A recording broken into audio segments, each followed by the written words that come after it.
పొంగనూరులో మంత్రి పెద్దిరెడ్డి రామచంద్రారెడ్డి పట్టు నిలుపుకుంటారా లేదంటే చల్లా రామచంద్రారెడ్డి టీడీపీ జెండా ఎగురవేస్తారా? పొంగనూరులో చల్లా బాబు జైంట్ కిల్లర్ అవబోతున్నారా? పెద్దిరెడ్డి గెలుపు నల్లేరు మీద నడకేనా?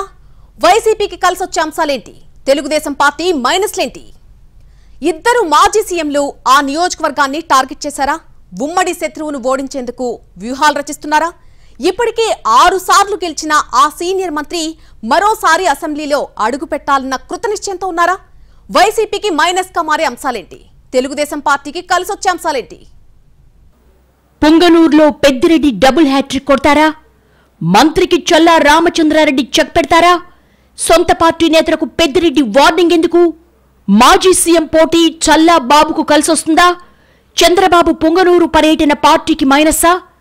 దేశంలో పొంగనూరు ఆవులు ఎంత ఫేమసో పాలిటిక్స్ కూడా అంతే ఫేమస్. పొంగనూరు నియోజకవర్గాన్ని పెద్దిరెడ్డి రామచంద్రారెడ్డి తనకు అడ్డాగా మార్చుకున్నారు. ఈ నియోజకవర్గంలో హ్యాట్రిక్ కొట్టిన ఆయన 4వ బరిలోకి దిగుతున్నారు. తెలుగుదేశం పార్టీ తరపున చల్లా రామచంద్రారెడ్డి పోటీ చేస్తున్నారు. చిత్తూరు జిల్లాలో పొంగనూరు అసెంబ్లీ అతిపెద్దది. 180 కిలోమీటర్ల పరిధిలో విస్తరించి ఉంది. చంద్రగిరి నుండి కర్ణాటక సరిహద్దు వరకు నియోజకవర్గం ఉంటుంది. ఒకప్పుడు రాజుల పరిపాలనలో ఈ ప్రాంతంలో ఇప్పటికీ ఆనవాళ్లు కనిపిస్తాయి. జిల్లాలో ఎక్కడా లేని విధంగా పొంగనూరులో నేటికి రాజమహల్ కనిపిస్తుంది. నాటి రాజుల కులదేవత అయిన సుగుటూరు గంగమ్మ ఆలయం కూడా ప్రాంగణంలో దర్శనమిస్తుంది. అక్కడ ప్రతి ఏడాది గంగ జాతర వైభవంగా జరుగుతుంది. ఆ సమయంలో మాత్రమే అమ్మవారి విగ్రహానికి పూజలు నిర్వహిస్తున్నారు. పూజల అనంతరం అమ్మవారి విగ్రహం లాకర్లో పెట్టేస్తారు. ఇంతటి చారిత్రక ప్రాధాన్యత ఉన్న పొంగనూరులో 3 పర్యాయాలు రాజకుటుంబీకులు శాసనసభకు ఎన్నికయ్యారు. ఇందులో 2 సార్లు రాజకుటుంబానికి చెందిన మహిళ రాజసుందర్మణి ఎమ్మెల్యే అయ్యారు. తర్వాత తెలుగుదేశం పార్టీ ఆవిర్భావంతో ఆర్టీసీలో కండక్టర్గా పనిచేసిన బుగ్గిడి గోపాల్ 1983లో ఎమ్మెల్యే అయ్యారు.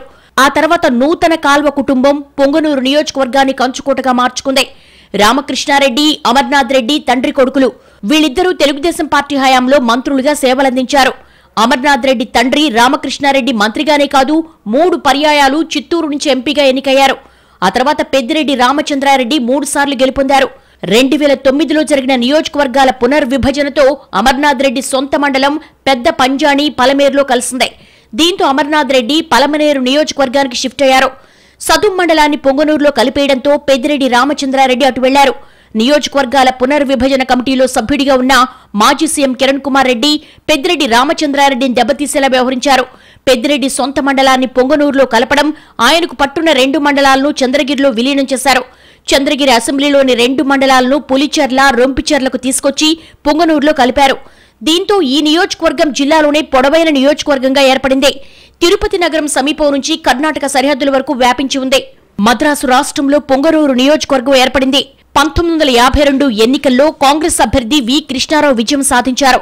1955లో రాజవంశానికి చెందిన రాజవీర బసవ చిక్కరాయల్ జస్టిస్ పార్టీ నుంచి పోటీ చేసి గెలుపొందారు.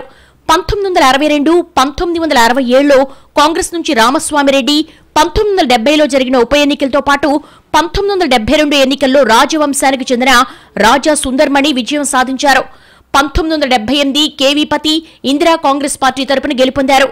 1983లో టీడీపీ ఆవిర్భావంతో ఆర్టీసీ కండక్టర్గా ఉన్న బుగ్గిడి గోపాల్ గెలుపొంది చరిత్ర సృష్టించారు. 1985లో నూతన కాల్వ రామకృష్ణారెడ్డి టీడీపీ నుంచి విజయం సాధించారు. 1985 నుంచి 2004 వరకు నియోజకవర్గంలో నూతన కాల్వ కుటుంబం ఆధిపత్యంలోనే ఉండేది. 1985, 1989, 1994లో వరుసగా గెలిచిన రామకృష్ణారెడ్డి ఇక్కడి నుంచి హ్యాట్రిక్ విజయం సాధించారు. 1996లో జరిగిన పార్లమెంట్ ఎన్నికల్లో రామకృష్ణారెడ్డి చిత్తూరు ఎంపీగా గెలవడంతో పొంగనూరు స్థానం ఖాళీ అయింది. దీంతో ఆయన కుమారుడు అమర్నాథ్ రెడ్డి 1996 ఉప ఎన్నికల్లో గెలుపొందారు. 1999లో అమర్నాథ్ రెడ్డిపై కాంగ్రెస్ అభ్యర్థి శ్రీధర్ రెడ్డి విజయం సాధించారు. 2004లో అమర్నాథ్ రెడ్డి రెండోసారి శాసనసభకు ఎన్నికయ్యారు.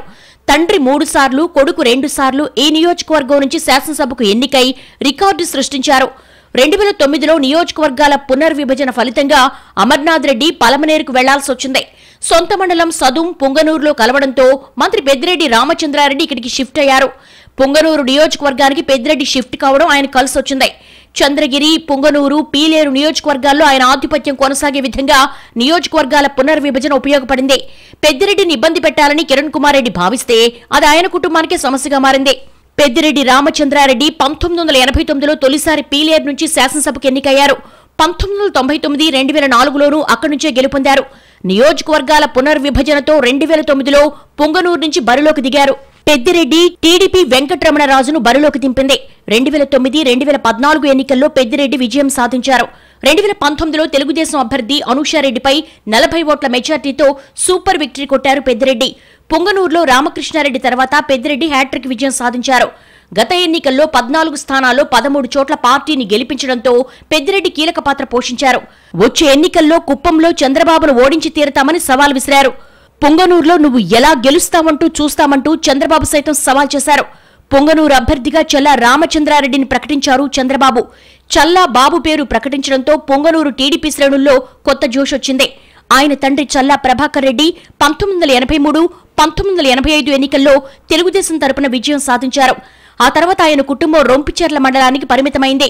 మండలంలో మంచి పట్టున్న చల్లా బాబుకు టీడీపీ తిరుమల తిరుపతి దేవస్థానం పాలక మండలి సభ్యుడిగా అవకాశమిచ్చింది. గతంలో ఎన్నడూ లేని విధంగా నియోజకవర్గంలో చల్లా రామచంద్రారెడ్డి పర్యటిస్తున్న ప్రతి చోట తమ్ములో రేంజ్లో సభలు, ర్యాలీలు సక్సెస్ చేస్తున్నారు. స్లీపింగ్ మోడ్లో ఉన్న టీడీపీ కేడర్ చల్లా బాబు రాకతో 100 రెట్ల జోష్ పెరిగింది.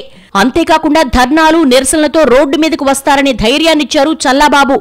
దూకుడుగా వెళుతున్న సమయంలో పొంగనూరు టీడీపీకి అధినేత పర్యటన ఓ రకంగా బ్రేకేసిందనే చెప్పాలి. సాగునీటి ప్రాజెక్టుల విధ్వంసంపై యుద్ధ బేరి పేరుతో చంద్రబాబు చిత్తూరులో చేపట్టిన యాత్ర యుద్ధాన్ని తలపించింది. టీడీపీ కార్యకర్తలపై పోలీసులు లాఠీచార్జ్ చేయడంతో మొదలైన గొడవ రాళ్లదాడి, వాహనాల ధ్వంసం వరకు వెళ్లింది. ఈ ఘటనలో ఇటు టీడీపీ కార్యకర్తలు, పోలీసులకు తీవ్ర గాయాలయ్యాయి. ఈ కేసులో చల్లా బాబు అలియాస్ రామచంద్రారెడ్డిపై పోలీసులు 7 కేసులు నమోదు చేశారు.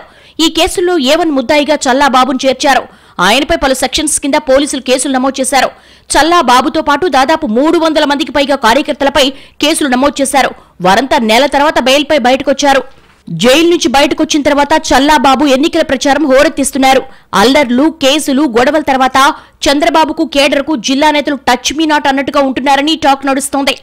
దీంతో చల్లా బాబు మంత్రి పెద్దిరెడ్డి రామచంద్రారెడ్డిపై ఒంటరి పోరాటం చేస్తున్నారు. ఇదే సమయంలో మాజీ ఎమ్మెల్యే సీకే బాబు చల్లాబాబుకు అండగా నిలబడటం హాట్ టాపిక్ గా మారింది. పొంగనూరులో ప్రచారం చేస్తానని సీకే బాబు చెప్పడంతో నియోజకవర్గంలో పార్టీ కేడర్కు ఉత్సాహం వచ్చిందని చెప్తున్నారు. పెద్దిరెడ్డి చేతిలో ఓటమి పాలై వైసీపీలో చేరిన వెంకటరమణరాజు తిరిగి టీడీపీ గూటికి రావడంతో అధికార పార్టీకి షాక్ తగిలింది. దీనికి తోడు రాజంపేట లోక్సభ నుంచి కిరణ్ కుమార్ రెడ్డి పోటీ చేస్తూ ఉండడం టీడీపీకి గతంలో ఎన్నడూ లేని జోష్ వచ్చిందని సొంత పార్టీ నేతలు చెప్పుకుంటున్నారు. చిత్తూరు జిల్లాలో వైసీపీకి పెద్ద దిక్కుగా ఉన్న మంత్రి పెద్దిరెడ్డి రామచంద్రారెడ్డి 2014 నుంచి జిల్లాలో అన్నీ తానై పార్టీని నడిపిస్తున్నారు. పొంగనూరు నుంచి హ్యాట్రిక్ విజయాలు సాధించారు. అయితే గత ఎన్నికల నుంచి పొంగనూరులో స్థానిక నేతలు గాడి తప్పారని, ప్రజలకు అందుబాటులో ఉండడం లేదంటూ స్వయంగా పెద్దిరెడ్డి పలుమార్లు వార్నింగ్ ఇచ్చారు. అప్పటి నుంచి స్థానిక నేతలు ప్రజలకు అందుబాటులో ఉన్నప్పటికీ భూ కబ్జాలు భారీగా పెరిగాయన్న ఆరోపణలున్నాయి. వైసీపీ నేతల అవినీతి, భూ కబ్జాలపై స్థానికులు గుర్రుగా ఉన్నట్టుగా తెలుస్తోంది. ప్రభుత్వ పథకాలు అందుతున్న నియోజకవర్గంలో అభివృద్ధి మాత్రం జరగలేదన్న విమర్శలు వ్యక్తమవుతున్నాయి. పాల విక్రయాలు, వాటి ధరలపై చంద్రబాబు సహా టీడీపీ నేతలు చేసిన ఆరోపణలు పెద్దిరెడ్డికి మైనస్ గా మారాయని అంటున్నారు. ప్రభుత్వాసుపత్రిని 100 పడకలకు మార్పు చేయడం, కొన్ని గ్రామాలకు సీసీ రోడ్లు ఏర్పాటు వంటి పనులు జరిగాయి. 100 పడకల ఆసుపత్రి ప్రారంభించినా వైద్యుల కొరత వేధిస్తోంది.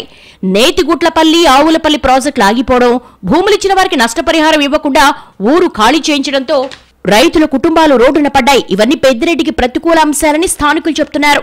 మరోవైపు రాజంపేట ఎంపీగా పోటీ చేస్తున్న బీజేపీ నేత కిరణ్ కుమార్ రెడ్డి వచ్చి రావడంతోనే రాజంపేట, పొంగనూరుకు పెద్దిరెడ్డి ఫ్యామిలీ చేసిందేమీ లేదన్నారు. రాజకీయాన్ని వ్యాపారంగా మార్చారంటూ ఫైర్ అయ్యారు. వీరి లిక్కర్ స్కామ్ ముందు ఢిల్లీ లిక్కర్ స్కామ్ చాలా చిన్నదనడం, పెద్దిరెడ్డిని ఇరుకుని పెట్టే అంశమే అన్న ప్రచారం నడుస్తోంది. ఇదే సమయంలో రాయలసీమ కొందరు రెడ్లు, ఉమ్మడి చిత్తూరు జిల్లాలోని సీనియర్ రెడ్లు కిరణ్ కుమార్ రెడ్డికి మద్దతు ప్రకటించినట్టుగా తెలుస్తోంది. దీంతో పెద్దిరెడ్డి అగ్గి మీద గుగ్గిలమయ్యారు. జగన్మోహన్ రెడ్డిని జైల్లో పెట్టించింది కిరణ్ కుమార్ రెడ్డి అని తన సామాజిక వర్గాన్ని చెప్తున్నారు. పెద్దిరెడ్డి రామచంద్రారెడ్డి, చల్లా బాబు మధ్య వార్ జరుగుతుందని స్థానికులు భావిస్తుంటే తాను కూడా రేసులో ఉన్నానని పారిశ్రామికవేత్త రామచంద్ర యాదవ్ ఎంట్రీ ఇచ్చారు. రైతు సమస్యలపై రైతు భేరీ సభలో జరిగిన గొడవతో రామచంద్ర యాదవ్ జనం దృష్టిలో పడ్డారు. గత ఎన్నికల సమయంలో ఓట్ల కోసం ఇచ్చిన టోకెన్స్ కు రామచంద్ర యాదవ్ డబ్బిస్తారంటూ ఫేస్బుక్ లో ప్రచారం సాగింది. దీంతో డబ్బుల కోసం భారీ స్థాయిలో రామచంద్ర యాదవ్ ఇంటికి వెళ్లారు మహిళలు. గతంలో ఇచ్చిన టోకెన్స్ చూపిస్తూ డబ్బులివ్వాలని నిరసనకు దిగడంతో రామచంద్ర యాదవ్ షాక్ అయ్యారు. దీంతో వైసీపీ డ్రామాలాడుతోందని రామచంద్ర ఆరోపించారు. టీడీపీ గెలిచి తీరాలన్న లక్ష్యంతో పనిచేస్తుంటే వైసీపీ మరోసారి పట్టు సాధించాలని వ్యూహాలకు పదును పెడుతోంది.